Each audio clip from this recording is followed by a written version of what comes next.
Our fingers vibrated and our legs shook. Our minds became more alert and our volume and rate of speech increased.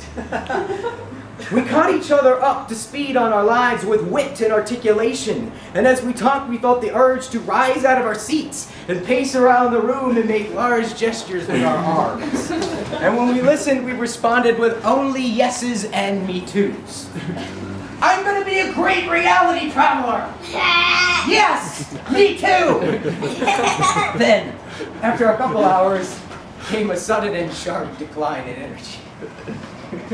We had to find a couch or chair to lie down in. I've gained a new respect for your preferred perception. It has allowed us to get to know each other in a simple and non-overwhelming way. I know, Dr. Pepper's great. And now it will be easy for us to become friends. And if you're up for it, we can go on many more adventures in perceptionism. Yes, I want to if they're all like this. They are, Montgomery, they are. They're all about me too. Then we agreed to schedule another adventure in perceptionism soon. I theorize now that perhaps the crow was sent to lead you to me. Perhaps the gods want us to work together and help each other become great reality travelers.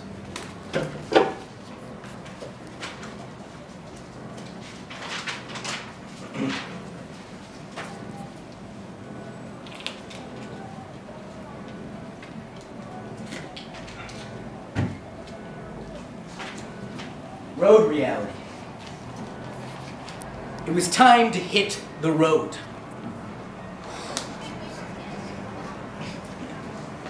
The road is a form of infrastructure about connecting distant realities. A reality traveler who is an expert in the road will have access to many far-off and exciting realities. There are many ways to hit the road. Ancient travelers would walk or ride an animal. Later travelers would hit the railroad. In modern times, the fastest way to hit the road is by airplane. But the best way for a modern reality traveler to hit the road is by automobile. The automobile allows you to cover great distances in relatively short time. But unlike the airplane, you are in control of your pace and route.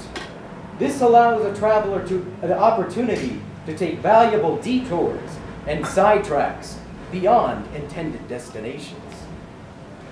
From the time I received the calling, I had a feeling I had to be on the road. But I really knew it after I read about Jack Kerouac in the Great List of Reality Travelers. Jack Kerouac was a roadman reality traveler about Me Too's via writing.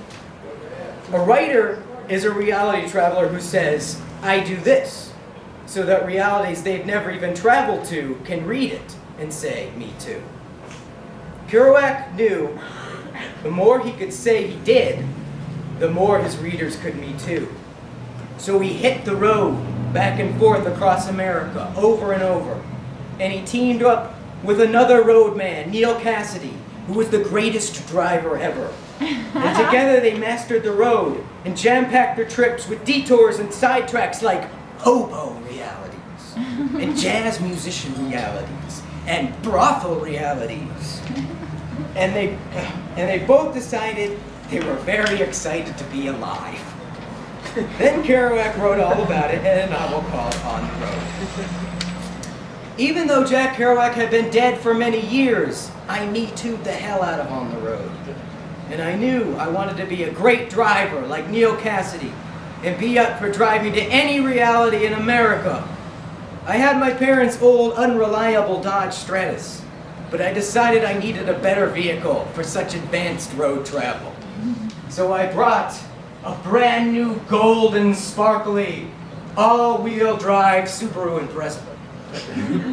I knew it would never break down and could take me on any kind of road.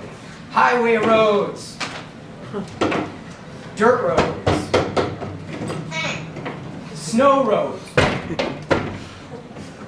and mountain roads.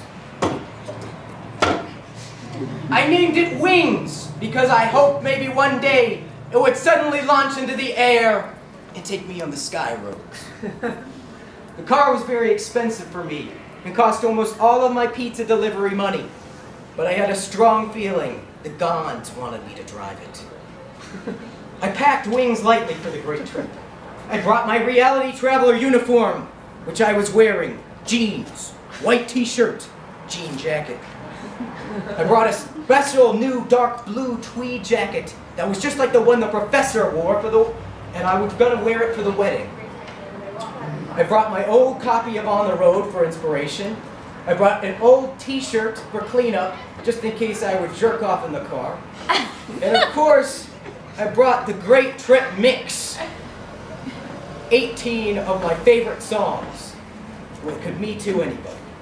And this would be my only music on the trip, except for the radio. Finally, I went to the gas station just outside the Reality Travel Training Center, fueled up and loaded the car with several 2 liters of Dr. Pepper. I was left with just enough money to afford one fill-up. I'd have to count on some financial breaks along the way. I took one last look at where the mountains meet the plains, where they chose to put the training center because of its symbolic position between 2 geographic realities. And then it was time to drive.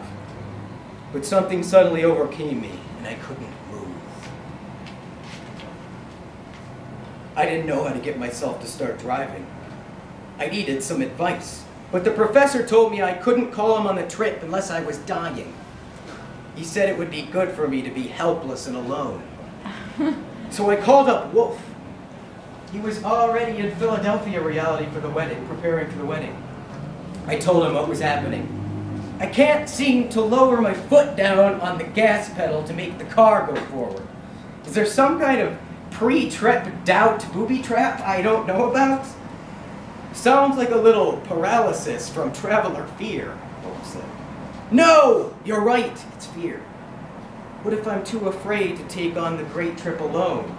There's so many hard realities ahead. Cat, the wedding, the admiral, the general, even the road is kind of bad. I need to be fearless for them. Don't worry, Montgomery, every reality traveler gets traveler fear. Do you get it?